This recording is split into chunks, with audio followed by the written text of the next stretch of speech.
नमस्कार, मैं हूं हरिशंकर व्यास। सेंट्रल हॉल में आपका स्वागत है।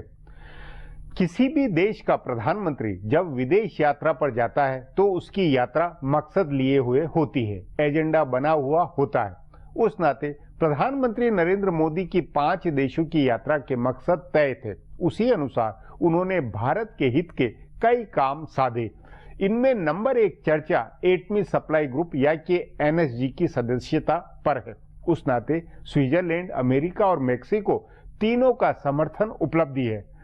एनएसजी व मिसाइल तकनीक के एमटीसीआर में भारत की सदस्यता का रास्ता खुला है। संदेह नहीं कि राष्ट्रपति ओबामा से प्रधानमंत्री मोदी की केमिस्ट्री गुल खिला रही है। अमेरिका का मूड भारत को साझेदार बनाने का बना है। वह पाकिस्तान और चीन की चिंता करते हुए भी भारत के प्रति रुझान बढ़ाता लगता है। सवाल है कि ऐसा प्रधानमंत्री नरेंद्र मोदी की कोशिशों से है या परिस्थितियों के कारण। अमेरिका और भारत में क्या वैसी साझेदारी हो सकती है जैसी अमेरिका की ब्रिटेन या पश्चिमी यूरोप के देशों से है? भारत अमेरिका के रिश्तों की बुनावट में यह गारंटी नहीं है कि ये सहज, नैसर्गिक है या स्वार्थ व उपयोगिता और मजबूरी में। उस नाते प्रधानमंत्री नरेंद्र मोदी का अमेरिकी संसद में हुआ भाषण ऐतिहासिक था। उन्होंने इतिहास की झिझक को छोड़कर साझेदारी व पार्टनरशिप की बात की। इस बात को पीवी नरसिम्हा राव के समय से भारत पका रहा है, लेकिन चीन और पाकिस्तान के कारण अमेरिका भारत में हिचक और शंका खत्म नहीं होती। अब मोदी सरकार प्रोएक्टिव होकर अमेरिका को भरोसा दे रही है कि एशिया प्रशांत में भारत उसका भरोसेमंद साझेदार है। क्या अमेरिकी संसद और प्रशासन इसे मानते हुए भारत को अपना मानेंगे?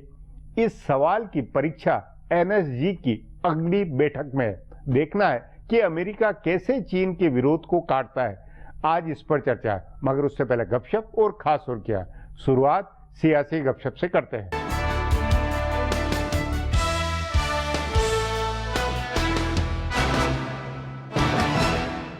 पहले जयराम रमेश ने कहा था कि राहुल गांधी ही कांग्रेस के हकीकी सदर हैं और हफ्ते को खुद राहुल ने इस पर मुहर लगाई। उन्होंने गाजियाबाद में कहा कि वो कांग्रेस सदर हैं और इस नाते कांग्रेस के लोगों की देखभाल करना उनकी जिम्मेदारी है, यानी वो बाजाब्ता तौर पर सदर बन सकते हैं। ये सिर्फ वक्त की बात है। उससे पहले उन्होंने अपनी टीम बनाना शुरू कर दिया है। पार्टी के यूथ ब्रिगेड के साथ साथ उनकी टीम में पुराने रहनुमाओं को भी जगह मिलेगी। 2 सीनियर और बुजुर्ग रहनुमाओं गुलाम नबी आजाद और कमलनाथ को जनरल सेक्रेटरी बना दिया गया है। इनके अलावा मजीद कुछ सीनियर रहनुमाओं को राहुल की टीम में जगह मिलेगी। उत्तर प्रदेश के इंचार्ज रहे मधुसूदन मिस्त्री को राहुल ने इंतखाबी कमेटी का इंचार्ज जनरल सेक्रेटरी बना दिया है। उनको जनार्दन द्विवेदी की जगह तंजीम में जनरल सेक्रेटरी का जिम्मा मिल सकता है। पुराने जनरल सेक्रेटरीज में से सीपी जोशी भी बने रहेंगे। उन पर राहुल का यकीन कायम है। बिहार और मगरबी बंगाल के नताइज से उनकी पोजीशन मजबूत हुई है। वो इन दोनों सूबों के इंचार्ज थे। दिग्विजय सिंह जनरल सेक्रेटरी बने रह सकते हैं, बशर्ते कि राहुल गांधी अपने करीबी हामी जितेंद्र सिंह को अभी इंतजार करने के लिए कहें। दलित चेहरे के तौर पर मुकुल वासनिक के बने रहने के इम्कानात हैं। हालांकि के राजू जनरल सेक्रेटरी बनना चाहते हैं। बीके हरिप्रसाद की जगह बिहार या उत्तर प्रदेश से कोई ओबीसी चेहरा लाया जा सकता है। Party general secretary Gurudas Kamat ने इस्तीफा दे दिया है और मोहन प्रकाश को भी कुछ और जिम्मेदारी दिए जाने की बहस है। सुल्तानपुर के बीजेपी रुकन पार्लियामेंट वरुण गांधी ने उत्तर प्रदेश और बीजेपी की सियासत में काफी हलचल मचाई है। तभी उनके अगले कदम को लेकर सस्पेंस बढ़ा है। वो उत्तर प्रदेश में खुद को वजारत आलिया के दावेदार के तौर पर पेश कर रहे हैं। बीजेपी की 2 रोजा कौमी मजलिस आमला में उन्होंने अपना जलवा दिखाया। पूरे इलाहाबाद में उनके पोस्टर लगे थे और मजलिस आमला में हिस्सा लेने के लिए उनकी तरह का लाव लश्कर लेकर कोई नहीं पहुँचा था। वरुण गांधी को पार्टी आलाकमान की तरफ से सुल्तानपुर तक महदूद रहने की हिदायत दी गई है। इसके बावजूद उन्होंने इलाहाबाद में अपना जलवा दिखाया। पार्टी आलाकमान का रुख जानते हुए भी वरुण ने खुलकर अपनी पोजीशनिंग की। उनके एक करीबी का कहना है कि वो पार्टी में खुद को नजरअंदाज किए जाने से परेशान और नाराज हैं। उन्होंने कुछ लोगों के बीच कहा है कि ये कितनी हैरानी की बात है कि वो गांधी हैं और रुकन पार्लियामेंट हैं, फिर भी मरकजी काबीना में नहीं है। अभी ये सवाल उठा है कि अगर बीजेपी ने उनको वजारत आलिया का दावेदार नहीं बनाया तो क्या होगा? क्या वो पार्टी छोड़ेंगे? सियासी हलकों में और सोशल मीडिया में चल रही खबरों के मुताबिक वरुण गांधी उत्तर प्रदेश में कांग्रेस पार्टी की तरफ से वजारत आलिया के दावेदार हो सकते हैं। बताया जा रहा है कि वरुण खुद प्रियंका और राहुल गांधी के राब्ते में हैं और मेनका गांधी ने भी पुरानी रंजिशें भुलाकर सोनिया गांधी से तार जोड़े हैं। कहा जा रहा है कि मेनका और वरुण गांधी अभी नहीं तो कभी नहीं की सूरत में हैं। एवान बाला धीरे धीरे बार काउंसिल में तब्दील होती जा रही है। इस बार के इंतखाबात के बाद जिस तरह से वकला की तादाद बढ़ी है, उससे ऐसा लग रहा है कि अदालत उज़्मा में प्रैक्टिस करने वाले तमाम सीनियर वकला एवान बाला पहुंच चुके हैं। जो इक्का दुक्का सीनियर वकील बच गए हैं, वो भी आइंदा मर्तबा एवान बाला में आ सकते हैं। इस बार कांग्रेस ने कपिल सिब्बल, पी चिदम्बरम और विवेक तनखा को एवान बाला में भेजा है। लालू प्रसाद की पार्टी आरजेडी ने राम जेठमलानी को रुकन पार्लियामेंट बनाया है। बहुजन समाज पार्टी की तरफ से सतीश चंद्र मिश्र को फिर से मौका मिला है। RK आनंद हरियाणा में इंतखाब हार गए, वरना वो भी एवान बाला में होते। कांग्रेस ने अपने डिप्टी रहनुमा आनंद शर्मा को इस बार राजस्थान की बजाय हिमाचल प्रदेश से एवान बाला में भेजा है। वो भी सीनियर वकील हैं। इनके अलावा पहले से तमाम सीनियर वकला एवान बाला में बैठे हैं। ऐवान के रहनुमा अरुण जेटली अदालत उज़्मा के सीनियर वकील हैं। उन्हीं की पार्टी के भूपेंद्र यादव भी एवान बाला में हैं। तो कांग्रेस ने अपनी हुकूमत के दौर में सीनियर वकील KTS तुलसी को एवान बाला में नामजद किया था। झारखंड मुक्ति मोर्चा के वाहिद रुकन पार्लियामेंट संजीव कुमार भी एवान बाला के वकील हैं। अब आज की सुर्खियां ये लीक से कुछ हटकर है और इनसे देश की दशा दिशा को बूझ सकेंगे।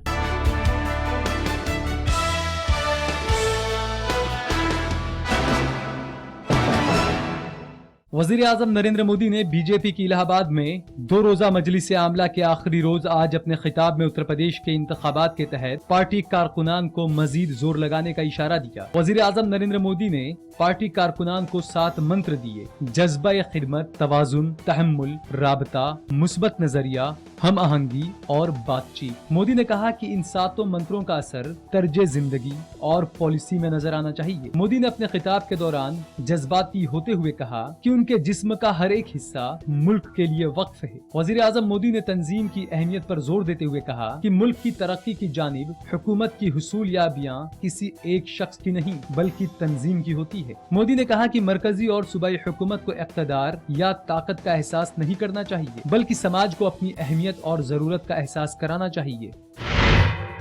कांग्रेस नायब सदर राहुल गांधी ने आज जालंधर में अकाली बीजेपी हुकूमत पर जमकर निशाना साधा। राहुल गांधी आज पंजाब के जालंधर में नशे और नज्म नस्क को लेकर पंजाब हुकूमत के खिलाफ मुजाहरे में हिस्सा लेने पहुंचे थे। राहुल ने इस दौरान कहा कि पंजाब में नशे को खत्म करना होगा। उन्होंने कहा कि अकाली बीजेपी हुकूमत नशे को बढ़ावा दे रही है और तस्करों को बचा रही है। राहुल ने कहा कि पंजाब का मुस्तकबिल खराब किया जा रहा है। नशे की जंजीरों में जकड़ा हुआ पंजाब आगे नहीं जा सकता। लोगों को मिलकर इसके खिलाफ लड़ना होगा। राहुल ने कहा कि अगर हमारी हुकूमत आती है तो हम पंजाब से नशे को खत्म करेंगे। राहुल ने पंजाब में नज्म नस्क पर सवाल उठाते हुए कहा कि यहाँ लॉ एंड ऑर्डर पूरी तरह से बिगड़ चुका है। जब कांग्रेस इक़्तिदार में आएगी तो यहाँ अमन का माहौल कायम करेगी। राहुल ने कहा कि पंजाब में कांग्रेस की हुकूमत आएगी तो पंजाब को हम फिर से पटरी पर लाएंगे।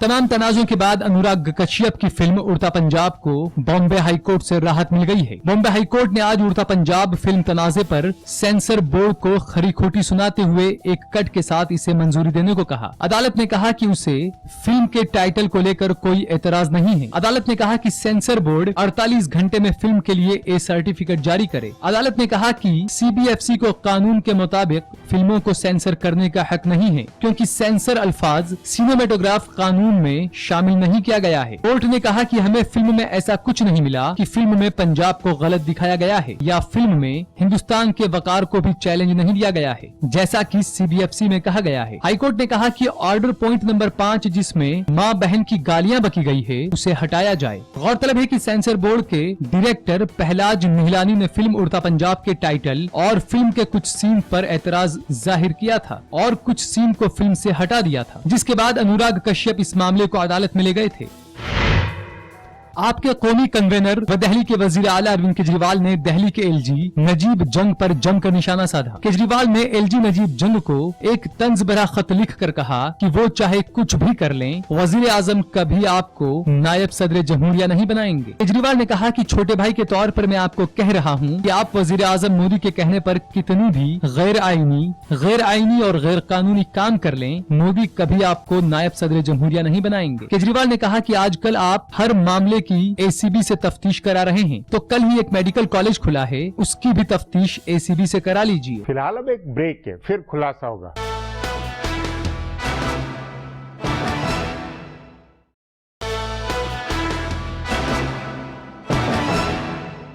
नरेंद्र मोदी ने प्रधानमंत्री बनने के बाद चौथी बार अमेरिका की यात्रा की। 2 साल में 4 यात्राएं मामूली नहीं है। राष्ट्रपति ओबामा ने प्रधानमंत्री को महत्व दिया है तो उनसे उम्मीदें भी बहुत की है। जैसे ओबामा चाहते हैं कि भारत इसी साल जलवायु परिवर्तन के पेरिस समझौते का अनुमोदन कर दे। जाहिर है एजेंडा अमेरिका का भी है। इस पर आगे चर्चा करें उससे पहले देखें मेरा ये खुलासा।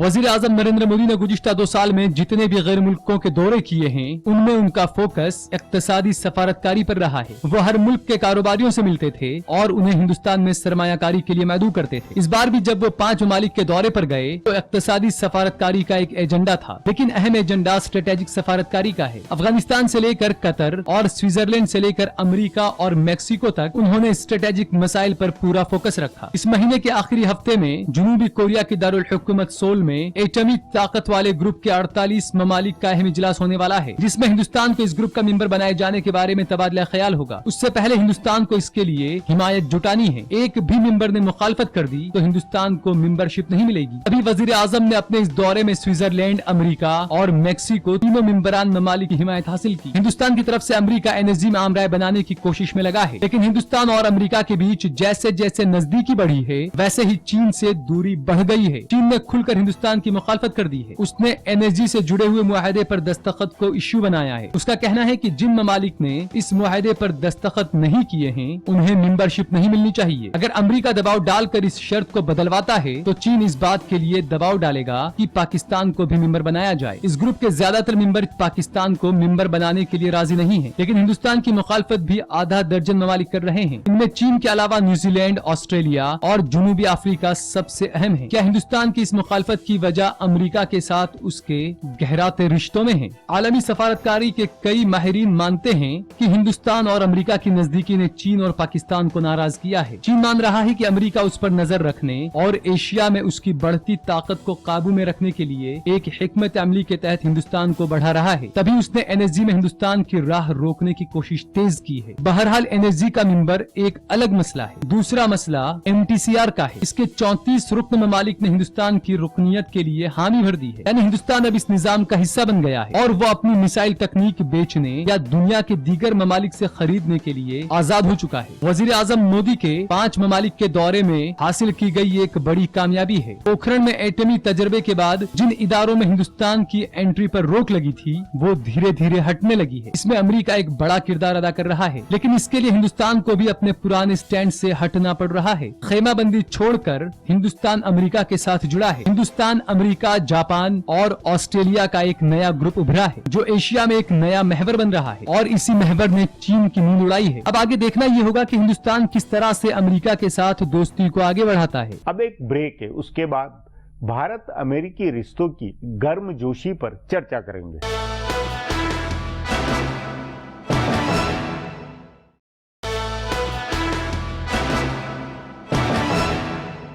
अमेरिका से हथियारों की खरीद, आधुनिक तकनीक लेना और सामरिक साझेदारी बनाते हुए उससे पाकिस्तान चीन पर दबाव बनवा सकना भारत के लिए रिश्तों की कसौटी है। उस नाते अमेरिका में भारत को लेकर समझदारी बन रही है, मगर अमेरिका में कई किंतु परंतु है तो भारत भी अमेरिकी बिसात का मोहरा नहीं हो सकता।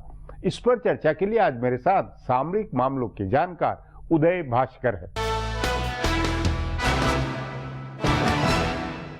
उदय जी, प्रधानमंत्री नरेंद्र मोदी ने अमेरिकी संसद में साफ तौर पर कहा है कि भारत और अमेरिका के रिश्तों को अब इतिहास की झिझक और हिचक से बाहर निकलकर साझेदारी की तरफ बढ़ने चाहिए।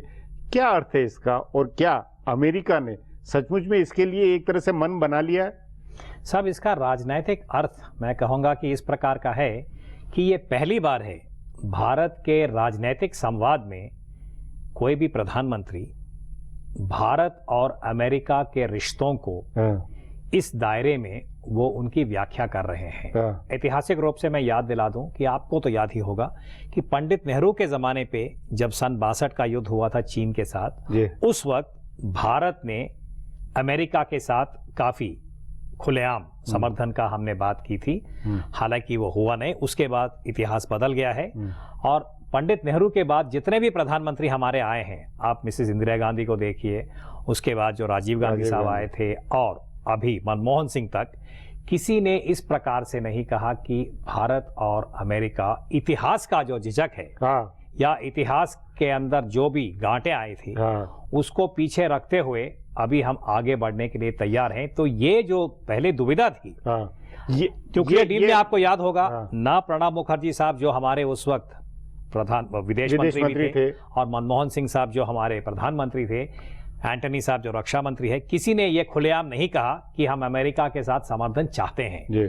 तो राजनीतिक तौर से मैं कहूंगा ये एक काफी बड़ा परिवर्तन है। नहीं तो इसमें ये कि ये परिवर्तन भारत की तरफ का ही आप मानेंगे या अमेरिका की तरफ से भी, क्योंकि अमेरिका के लिए भी प्राथमिकता में पाकिस्तान या चीन जो उसकी क्षेत्रीय दूसरी चिंता है, वो भी उस दायरे से बाहर निकलकर अब खुलकर भारत की तरफ बढ़ने को तैयार लगता है, या ये भारत की तरफ से उठाई कदम है? साहब, अगर हाथ बढ़ाने वाली बात है तो मैं कहूंगा कि अमेरिका ने पहले हाथ बढ़ाया। ये है 2005 की बात, वो जब जॉर्ज बुश साहब राष्ट्रपति थे और उन्होंने भारत के साथ अपने रिश्तों को बेहतर करने के लिए उन्होंने अपने ऑफिशियल्स को एक आदेश दिया था, जो भी है हम भारत के साथ अमेरिका के रिश्तों को बेहतर करवाना चाहते हैं। ये प्रेसिडेंशियल डायरेक्टिव था।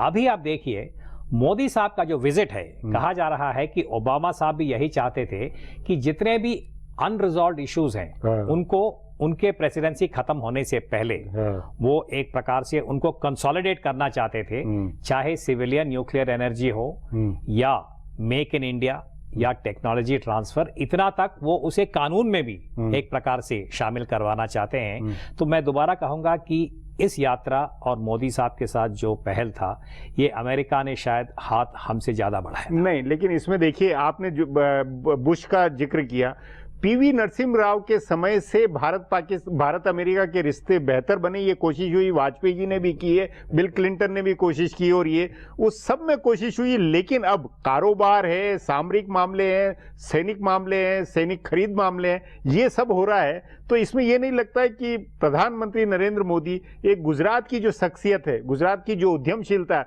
उसमें कुछ जरा ज्यादा साहस दिखाकर आगे बढ़ रहे हैं?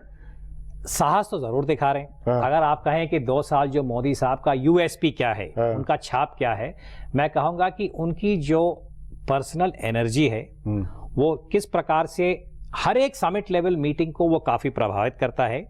दूसरा साहब व्यास जी, मैं बार बार कहूंगा कि जो भी यहाँ भारत के प्रधानमंत्री हो या वहां के राष्ट्रपति हो, वो एक प्रकार के वातावरण के वो सब्जेक्टिव हो जाते हैं। तो इस वक्त जो माहौल है भारत और अमेरिका के भागीदारी का इशारा दे रहा है, और दोनों नेताओं ने एक प्रकार से उस, मैं फायदा नहीं कहूंगा, पर जिस प्रकार का वातावरण है उसके मुताबिक उन्होंने अपना अपना पहल किया। यानी कि भारत को अमेरिका के साथ क्लोजर पार्टनरशिप की जरूरत है, अमेरिका को भी भारत के साथ इस प्रकार का भागीदारी मैं कहूंगा उनके हित में है। पर इस भागीदारी की परीक्षा क्या ये मानी जाए कि तत्काल परीक्षा का मुद्दा ये होना है कि एनएसजी में, न्यूक्लियर सप्लाई ग्रुप के अंदर भारत की सदस्यता अमेरिका करवा पाता है या नहीं करवा पाता, चीन के विरोध के बावजूद? ये परीक्षा की घड़ी होगी। ये परीक्षा तो होगा, जैसे आपने उसकी वर्णन की है। अमेरिका के लिए ये जरूर एक परीक्षा है, भारत के लिए चुनौती है। परीक्षा अमेरिका के लिए इसलिए है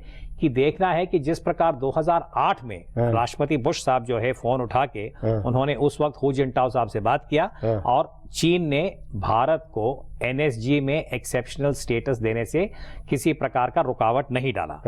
अभी 2016 में मुझे नहीं लगता है कि अमेरिका और चीन के बीच में उस प्रकार का द्विपक्षीय रिश्ता है। विदेश सचिव जयशंकर ने अपने इंटरव्यू में कहा हुआ है कि ये अमेरिका को कोई इशारा करते हो कि ये हमारे दोस्त देश का जिम्मा है कि वो कैसे इस चीज को मैनेज करे।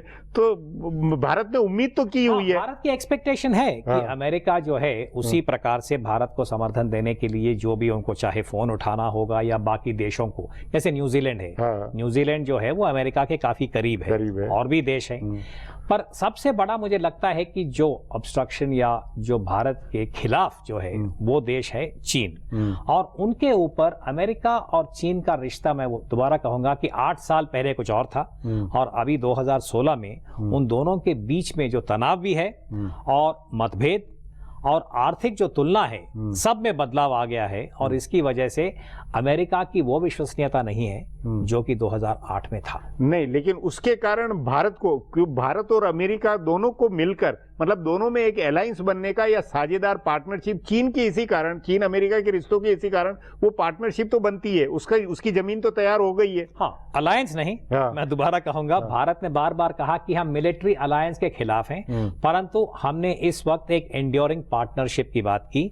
और डिफेंस में आपने देखा होगा अमेरिका ने भारत को अभी मेजर डिफेंस पार्टनर के नाम से घोषित किया है। जी उदय जी, बातचीत को यहीं समाप्त करेंगे। प्रोग्राम में आने के लिए बहुत बहुत धन्यवाद। हमारा प्रोग्राम अब यहीं खत्म होता है। आग्रह है प्रोग्राम पर अपनी राय hsvyas@nayaindia.com पर ईमेल करके बताएं या hsvyas@Twitter और Facebook/नया इंडिया न्यूज़पेपर पर जाहिर करें। अब कल फिर मिलेंगे इसी चैनल पर इसी समय।